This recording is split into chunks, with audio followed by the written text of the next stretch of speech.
Bonjour, merci de nous suivre sur notre chaîne Science au rendez-vous. Aujourd'hui, nous allons partager avec vous sur les nombres décimaux relatifs.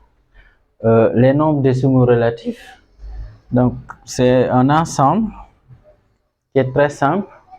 Donc, vous connaissez les nombres décimaux arithmétiques, les nombres décimaux relatifs. Donc, c'est des nombres qu'on peut avoir des nombres positifs comme des nombres négatifs, des nombres entiers comme des nombres non entiers. Et les nombres décimaux, peut-être là on peut noter les nombres décimaux relatifs, les nombres décimaux relatifs, les nombres décimaux relatifs. Donc l'ensemble des nombres décimaux relatifs est noté D. D comme ça. Donc si vous voyez D comme ça, c'est les nombres décimaux relatifs. Donc en classe de sixième, on voit ce qu'on appelle les entiers naturels, comme ça. Et en entier naturel, je peux donner des exemples 2, 3, 4, etc.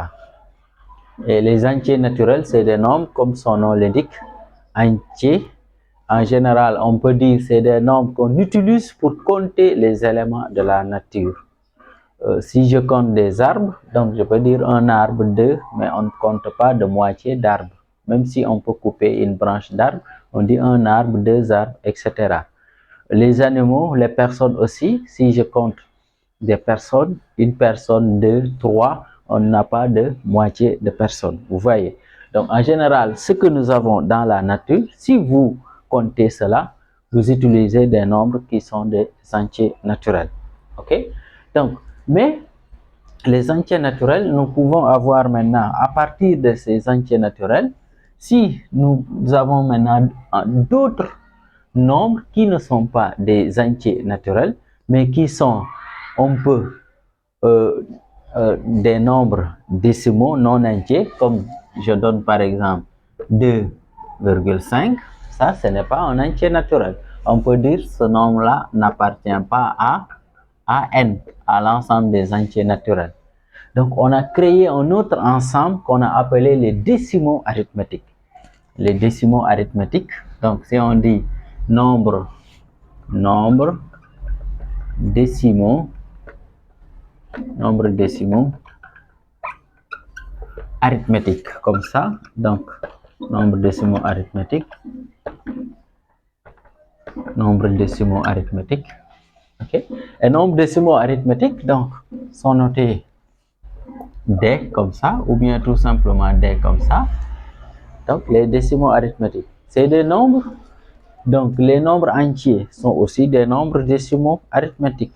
Parce que entier, si je prends 2, c'est un nombre entier naturel. Mais 2 aussi, je peux dire c'est 2,0. Donc c'est aussi un nombre décimal arithmétique. Vous voyez? Ok? Donc, dans ce cas, ça veut dire tous les entiers naturels sont aussi des nombres décimaux arithmétiques. Autrement dit, on va dire n, l'ensemble des nombres entiers naturels, est inclus dans D.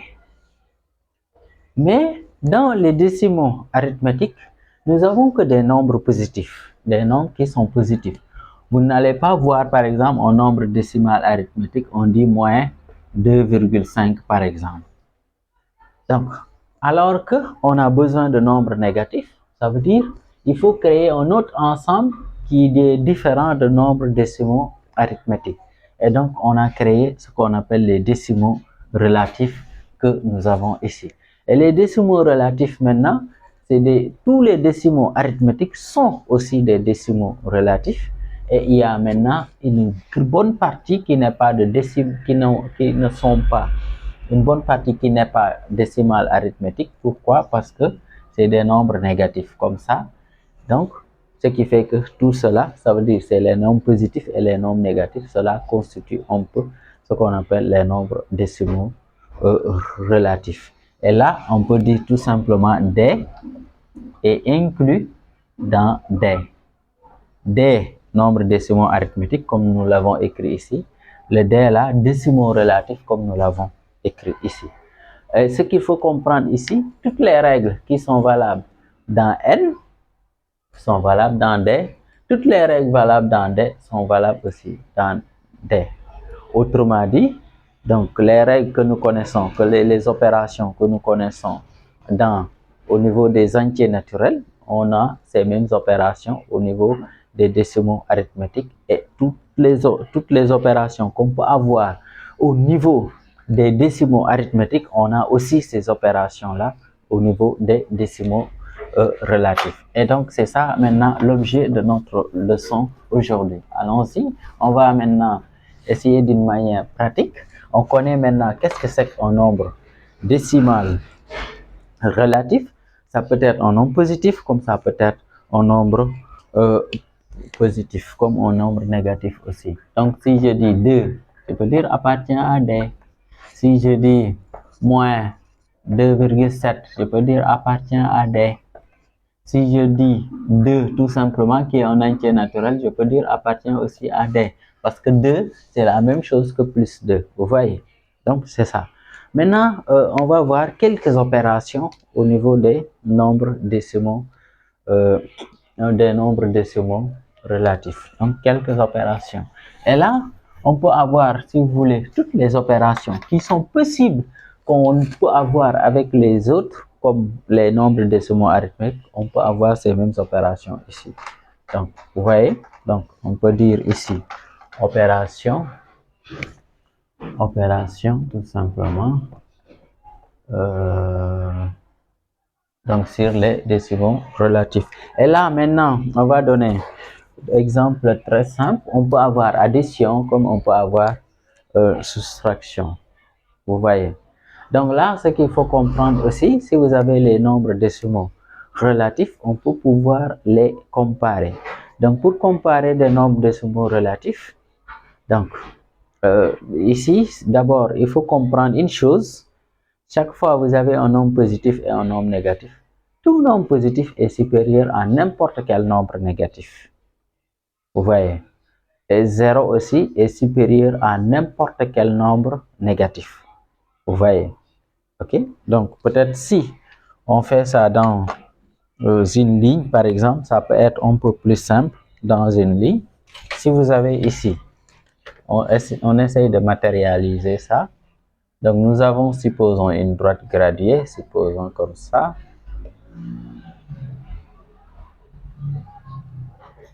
Donc si nous avons 0 ici, nous avons les plus 1, plus 2, plus 3, plus 4, ainsi de suite, moins 1, moins 2, moins 3, moins 4.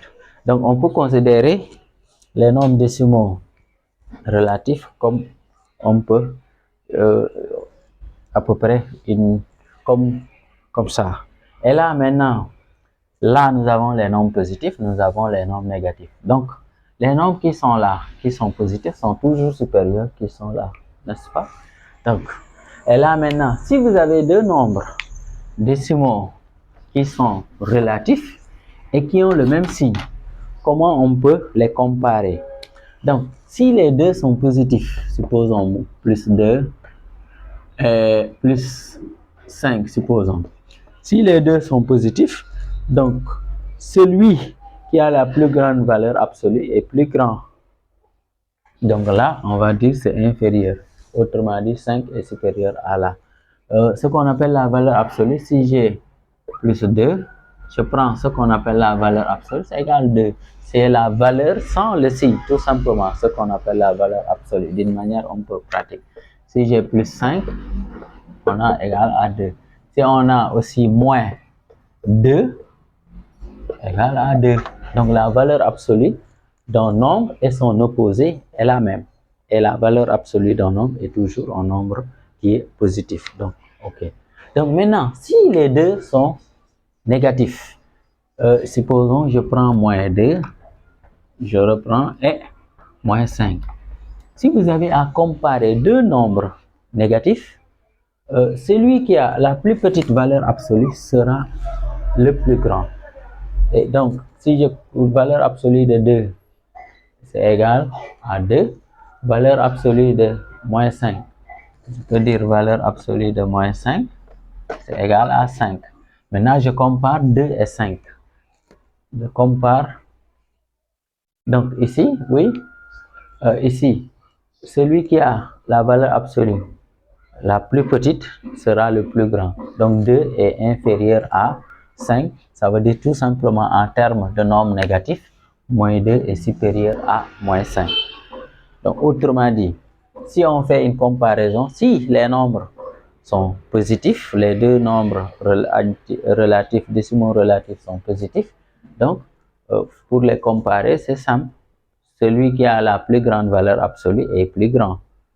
Par contre, si les deux nombres sont négatifs, celui qui a la, la plus grande valeur absolue est plus petit. Donc, valeur absolue de 5 est supérieure à valeur absolue de moins 5 plutôt est supérieure, qui est égale à 5, est supérieure à la valeur absolue de moins 2 qui est égale à 2. Donc, ça veut dire moins 2 est supérieur. Donc, en termes de comparaison.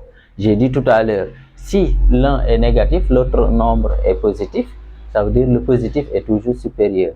Vous voyez.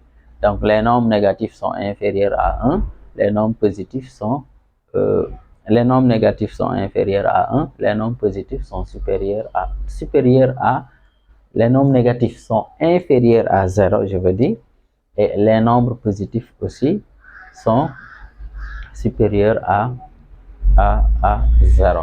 Ok, maintenant on va faire quelques opérations parce que ça c'était le préalable qu'il fallait connaître au moins. Maintenant là, on peut avoir une addition ou bien ce qu'on appelle une somme algébrique. Donc, je vais parler de somme algébrique. Donc, si on parle de somme algébrique, ça veut dire tout simplement une opération, une suite d'opérations, n'est-ce pas? Ça peut être des additions, des soustractions en même temps, vous voyez. Et on fait. Mais on va prendre d'abord une addition d'une manière très simple. Addition, si vous voulez.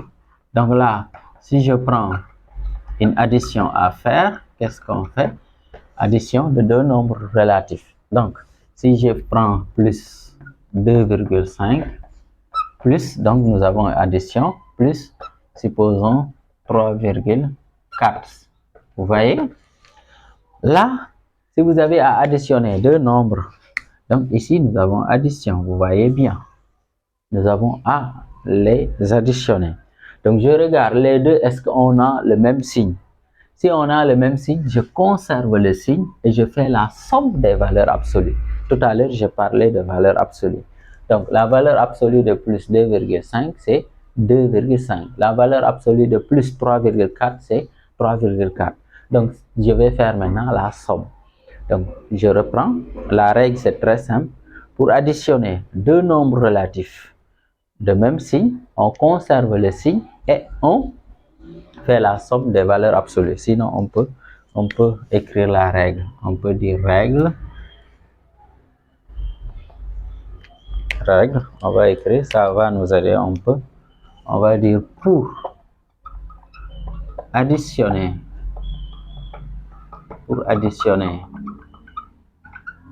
deux nombres, pour additionner deux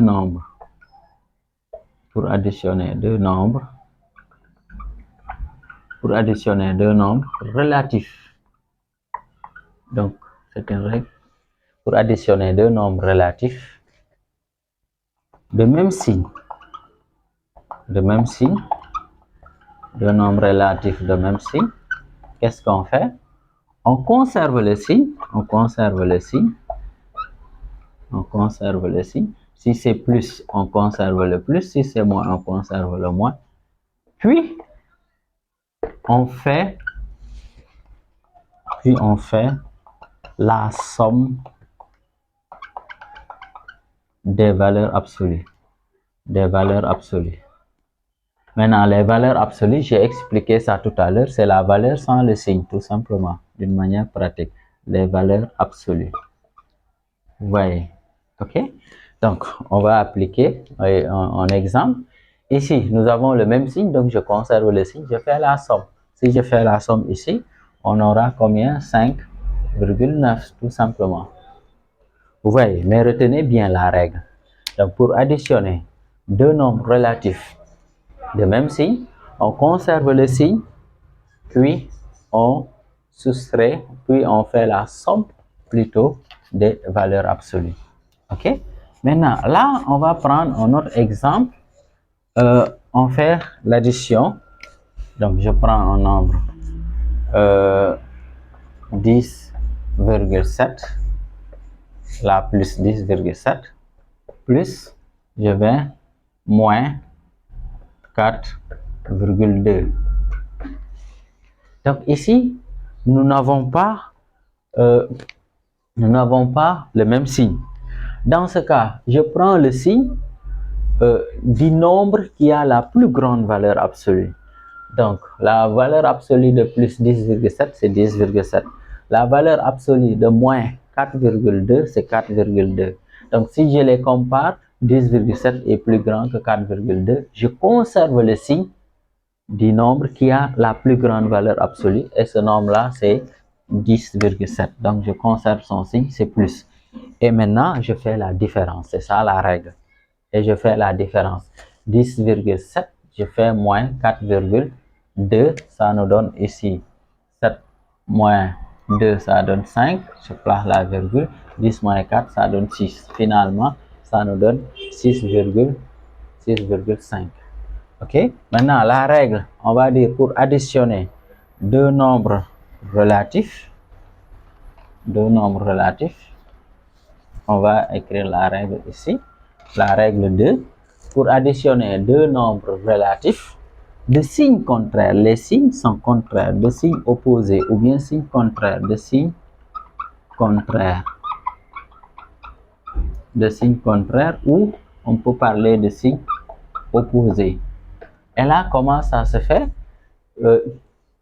Je prends, donc on prend, ou bien on conserve, je penserais bien, on conserve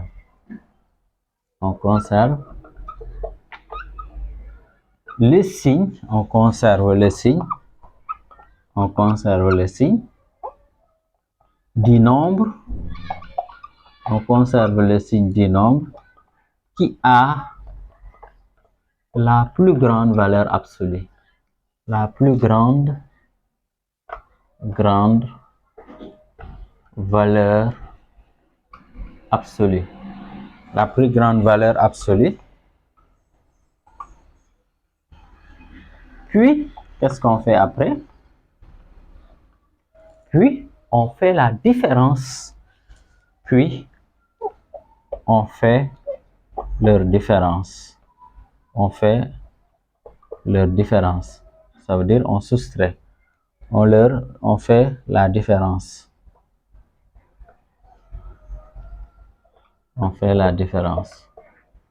Donc, on va donner un exemple. Peut-être ça va nous aider un peu. Donc, ici, regardez. Donc, c'est ça la règle. Retenez bien cette règle-là. Je reprends. Pour additionner deux nombres relatifs de signes contraires, on conserve le signe du nombre qui a la plus grande valeur absolue, puis on fait leur différence. D'une manière pratique, si par exemple j'ai plus 10,4, ici j'ai plus moins 20, supposons. Qu'est-ce qu'on fait? Ici, est-ce qu'on a le même signe? Non. Donc, je vais comparer les valeurs absolues. 10,4 et 20. Ce sont là les valeurs absolues. Valeur absolue de plus 10,4, c'est 10,4.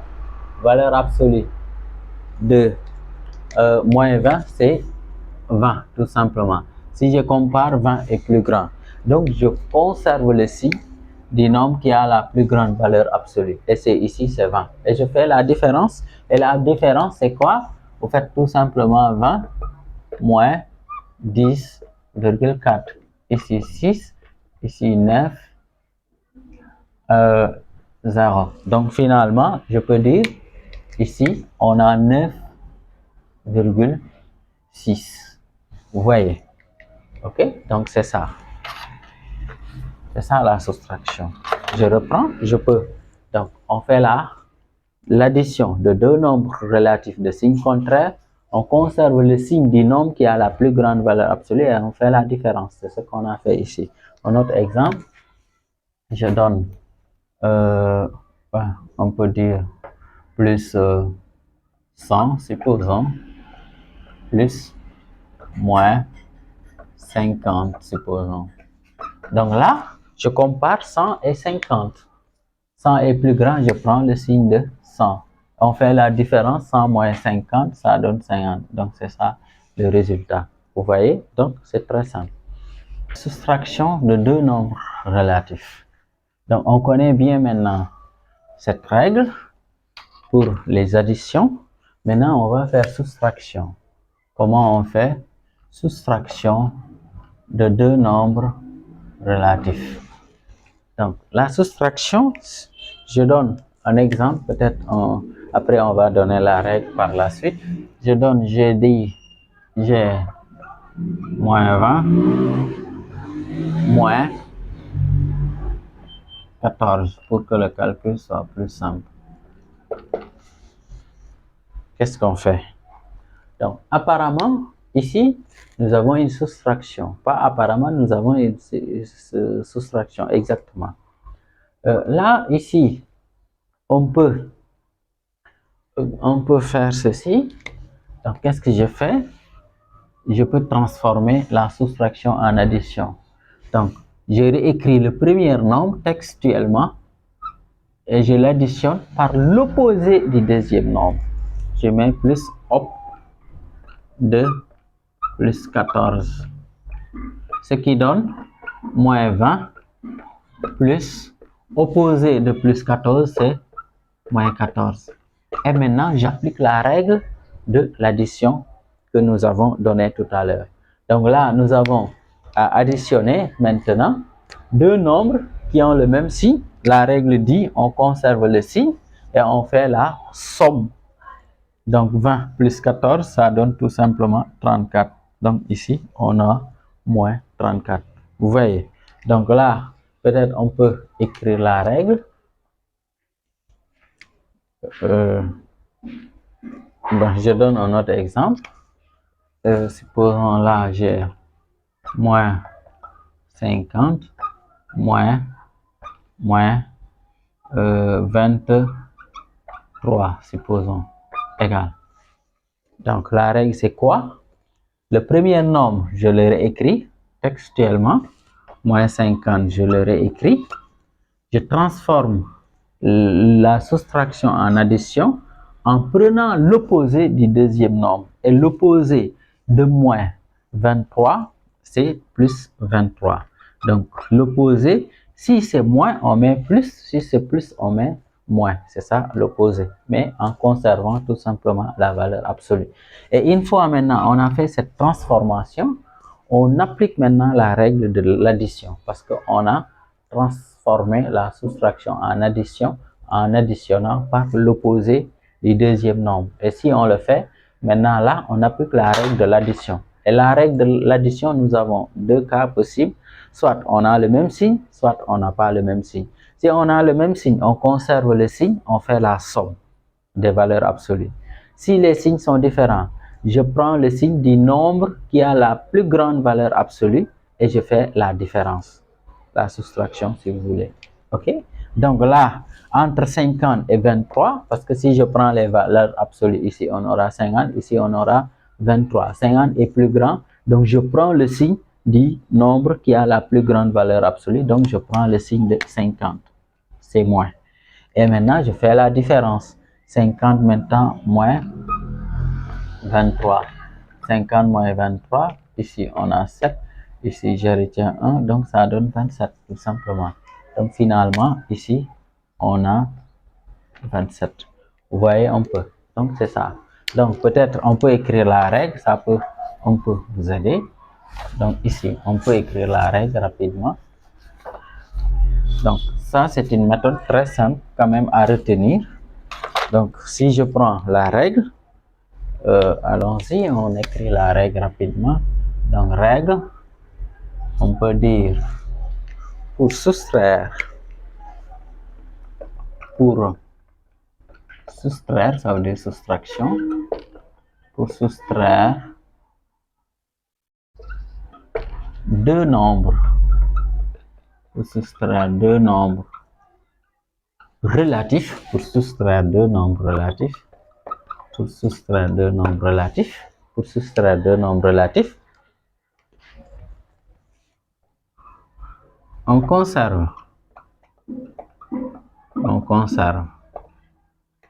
le premier par ordre d'écriture. Celui qui est écrit le premier, on l'appelle le premier tout simplement. On conserve le premier sans changer ni son signe, ni quoi, ni la valeur absolue. On conserve le premier, puis on l'additionne. Puis on l'additionne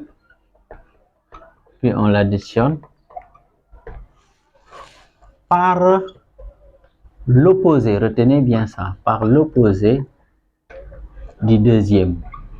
Bon, ok, j'écris ça en toutes lettres. Du deuxième. Vous voyez un peu. L'additionne, l'opposé du deuxième. On avait déjà donné des exemples sur ça. On peut redonner un autre exemple. Supposons j'ai moins 15, moins, donc ça c'est une soustraction, moins, supposons 7. Donc, si je veux faire ça, on dit j'écris, je conserve le premier. Le premier ici c'est moins 15, donc je conserve moins 15. Je l'additionne, ça veut dire je mets une addition par l'opposé du deuxième. Et l'opposé de moins 7 c'est plus 7. Donc, si cela est fait, on peut dire et enfin, on applique la règle de l'addition. On applique la règle, puis enfin, on applique la règle de l'addition. Vous voyez? Donc, c'est ça un peu la règle. C'est très simple, c'est pas compliqué. On applique la règle de l'addition. Et la règle de l'addition ici est quoi? Si vous avez les signes sont différents, je prends le signe du nombre qui a la plus grande valeur absolue. 15 est plus grand que 7, je prends le signe de 15, c'est moins 7, et je fais la différence. 15 moins 7, ça me donne tout simplement 8. Donc, ce qui fait que le résultat est égal à moins 8. D'où maintenant, je peux dire moins 15 moins 7 égale à moins 8.